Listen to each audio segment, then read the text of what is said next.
بسم اللہ الرحمن الرحیم۔ شروع اللہ کے نام سے جو بڑا مہربان نہایت رحم والا ہے۔ السلام علیکم بھائیوں بہنوں دوستوں اور بزرگوں، امید کرتے ہیں آپ سب لوگ ٹھیک ٹھاک ہوں گے۔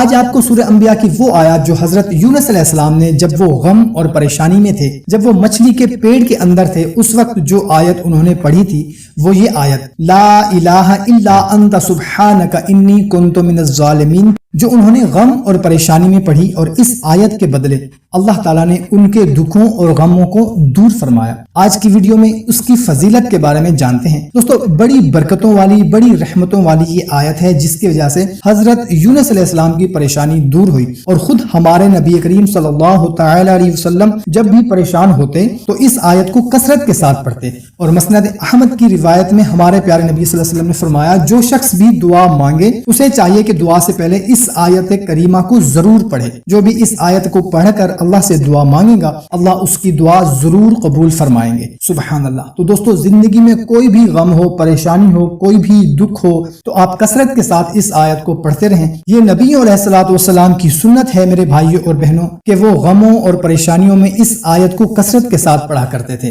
تو دوستو، کوئی بھی بیماری ہو، کوئی حاجت ہو، پریشانی ہو، کوئی خواہش ہو، مسئلہ ہو، کوئی بھی ہو، تو کثرت کے ساتھ اس آیت کو اٹھتے بیٹھتے چلتے پھرتے پڑھتے رہیں۔ آپ خود دیکھیں گے کہ اس آیت کی برکت سے اللہ آپ کے تمام غموں اور پریشانیوں کو خوشیوں میں بدل دے گا انشاءاللہ تعالی، جیسے اللہ نے حضرت یونس علیہ السلام کی پریشانی کو دور فرمایا تھا۔ اور آپ بھی دعا میں کہیں کہ اے اللہ، یہ وہی لفظ ہیں جس کی بدولت آپ نے حضرت یونس علیہ السلام کی پریشانی دور فرمائی تھی، میں نے بھی وہی پڑھا ہے، میری بھی پریشانی دور فرما۔ تو دوستو، اچھی بات کو دوسروں تک پہنچانا صدقہ جاری ہے۔ کوشش کریں کہ اس کو زیادہ سے زیادہ اپنے دوستوں تک شیئر کریں۔ ملتے ہیں ایک نئی ویڈیو میں، اپنا خیال رکھیے گا۔ اللہ حافظ۔